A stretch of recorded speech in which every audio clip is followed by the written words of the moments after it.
Hi, I'm Becky Brune. We are going to make log cabin window blocks, but first I'd like to give you an update on my current quilts.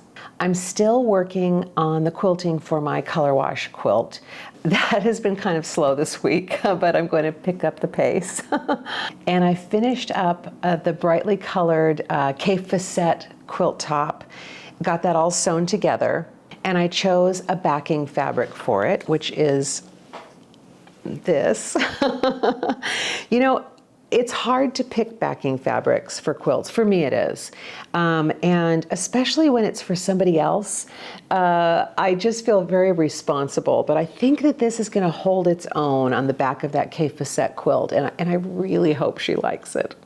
And then you might remember how much trouble I was having last week on my black and white quilt, particularly on these like tri-peak half, this is so hard for me to remember how to say it, half rectangle triangle blocks, which is this is the half rectangle triangle, and I put 3 together to make a triple peak and a 10-inch square on a 10-inch square. I did figure it out finally, and I got all of my blocks done and got the quilt top put together. It's a project where I had to work very hard to make it as close to my vision for it as I could. I don't usually put in that much effort into getting it perfect. I hate to use that word perfect because it's not perfect, but to get it, you know, as close as I could. The black and white just seems to sort of demand perfection. You know, when something's a mistake, it would be very clear on this particular pattern. And then I also bought a backing fabric for it, which is this. It's just such a personal decision, right? It's called Slow Summer, and I don't know. Maybe it offsets the front because the front is rigid and this just feels more relaxed and pleasant. So yesterday I was getting ready to make the quilt sandwich for the black and white quilt. The quilt top, and then the batting, and then the backing. And then you pin them, and then it's ready to be hand quilted. And I was cutting the batting in an extremely dangerous way. Not for my fingers, just very risky. And you may already sense what's coming. My rotary cutter went through the batting, through the backing, through the quilt top. Luckily, it was just on one block, and I was able to replace it with a spare. It was quite a moment. I seem to have to learn some lessons the hard way, and I have learned that lesson. So the quilt top is repaired, and the backing has a seam in it. I matched the pattern, and so I'm hoping it doesn't show up too much. But scars are just part of the process. They're part of living, scars are. So what this means is I will have next week 3 quilts to do hand stitching on. So I decided to create a project for myself that's just small, something that can break up the monotony. The log cabin window. It's a log cabin block, and I've cut it to make it look like a window, like we're looking out onto a beautiful, sunny, colorful world. It uses scraps, so I don't have to buy any fabric for it. This is one of the pluses. Another plus is it is improvisational, so I don't have to design anything. And it also draws on several projects I've seen on YouTube that I have wanted to try. When I wanted to make this, I pulled out my scraps. And one of the funny things is I have not been doing this quilting thing for very long, and scraps are just leftovers from projects that you've done. So I don't have a large scrap collection stash anyway, but I also noticed how limited it is. There's not a huge amount of variety. And when I pulled out my scraps and kind of put them into piles of categories of colors and stuff, it's basically solids, black and white. Where did that come from? Cape Facette, which is that bright, big pattern fabric from Free Spirit, and novelty fabric, which is kind of like a child's picture book. They're very fun, and they are especially tempting for me as impulse purchases when I'm in the fabric store. It did cue me that I am going to try to expand my fabric choices a little bit more. Plaids, this is not Cape Facette, so that's coming, but right now I'm just going to work with the fabric that I have. Okay, so let's make one. Oh, actually I'm going to move the camera so that you can see better. So the first thing we want to do is sort out our scraps into the most brightly colored. We're going to want strips rather than small pieces, rather than what they call crumbs. Oh, I love this one. I think this one maybe is too dark, and I'm not going to use any black. Oh, this one's nice. Little bees. There's a little Cape Facette for you. The traditional log cabin block has a bright red in it.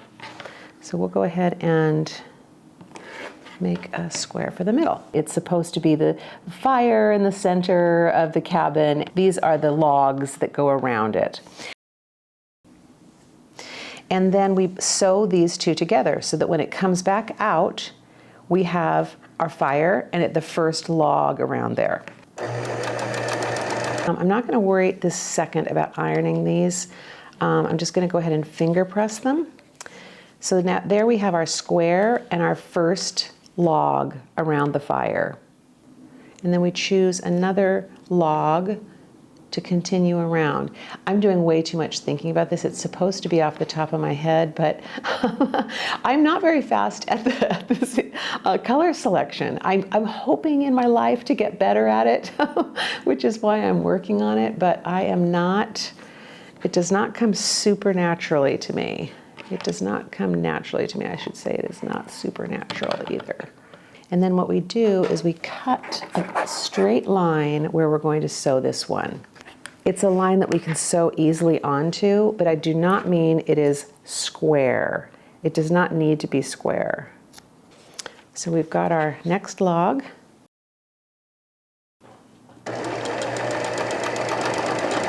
Okay. It's meant to be wonky, Becky. Remember, it's meant to be wonky.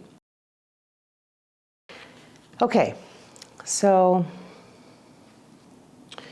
our next log is going to go on this side.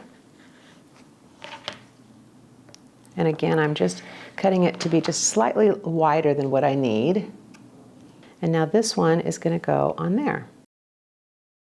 We're not looking for them all to be the same width. It's not going to matter because the next one's going to come and just span whatever pieces of fabric we have put down before them.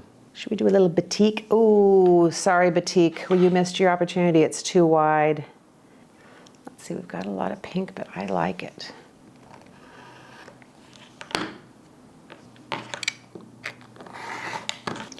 Right sides to right sides. Ooh, that's going to be pretty. I'm also putting on the screen the content creator who's been teaching me by watching her videos about scraps and scrap selection, choosing the next piece of fabric. All three of the content creators that you're going to see on the screen during this are really worth watching. Ooh, you know, I'm not even sure I intended it to be quite that wonky, but that is the beautiful thing about wonky. This square that we're making is both improv and wonky. Improv means you don't have a very solid plan ahead of time and you don't do a lot of measuring. Wonky is how your final product looks. So if your block is askew, if it is playfully proportioned, maybe not square, that's wonky. Should we have a little rose in our garden?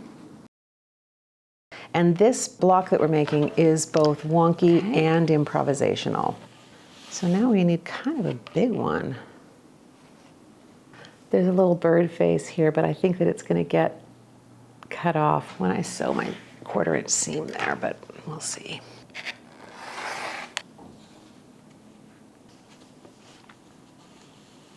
If I can get this one to span that, I can. I'm going to cut a piece of scrap fabric from this. I'll just show you where the horrifying accident happened. This is how we get scraps. You know what I'm going to do? I'm going to iron this right now.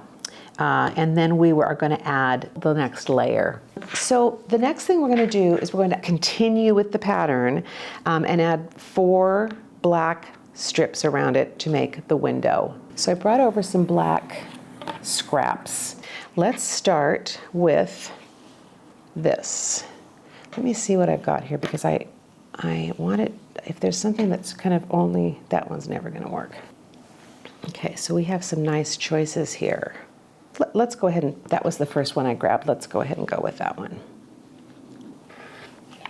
And then you just use the same rule for yourself of, you need a straight line to sew on, but don't worry too much about the perpendicularity.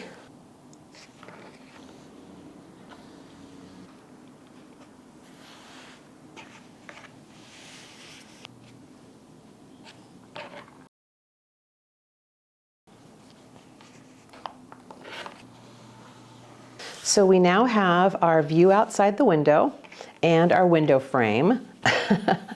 This does need to get ironed. This is sticking up. Badly built building, badly built window. I got to iron that down. So this is my block. It is not square. Well, that is a whole lot of polka dot black. But this is our window and our view outside our window. And now we want to add the window details. Again, I'm going to put up a content creator who gave me this idea. You will not be able to find her video unless you are a Patreon of hers. It's on her Patreon channel. She did it for a Christmas quilt, and she didn't like it after she did it. She was unhappy with it, but I loved it. I thought it was so cool, and I've wanted to do it ever since I saw that video. Oh, just at the 11th hour, I ran out of bobbin. So I did not get it sewn all the way across. So I'm going to turn off the camera for a second and fix my bobbin. Okay, so it is the next day. I had to go to my quilt guild meeting. Here is the finished block. And I also made a second one. It almost to me looks like sunset. So let's look at the 3 of these together. You can see how this is a good project to pair with a hand stitching the top of a quilt. That's all technical, and this is all creative. And so it's nice to have this as a palette cleanser. Very, very different activities. I realized that this video kind of sounded like a tutorial. It really was not meant to be. But I really was just trying to share an idea that I had and how much I was enjoying doing it. But also about my hope to expand my fabric selections and my fabric sort of taste, I'm going to say. And last night at my guild meeting, they always have a table where people can come in and put fabrics that they don't want anymore, or even scraps that they don't want anymore, books that they don't want, notions. And I got a fabric that is unusual for me. It's not a typical fabric that I would have chosen. I'm excited to have this. It is unlike anything else that I have. And then also, I went to Pacific Fabrics today. I had to get some more batting for my quilts, and I found these, and they're by a local artist, a local Seattle artist, and well, actually, I don't know if she's from Seattle. She may just be from Puget Sound area, but plaids. And again, not something that I typically get. I just got a small amount of each of them, and I'm expanding my repertoire. Thank you so much for being here. I will see you next week. Bye. I maybe need a new blade in my rotary cutter. Maybe it had so much fun cutting through my quilt top. I need to stop talking about it. I have to heal from it first, but oh man, whew, that was a trauma.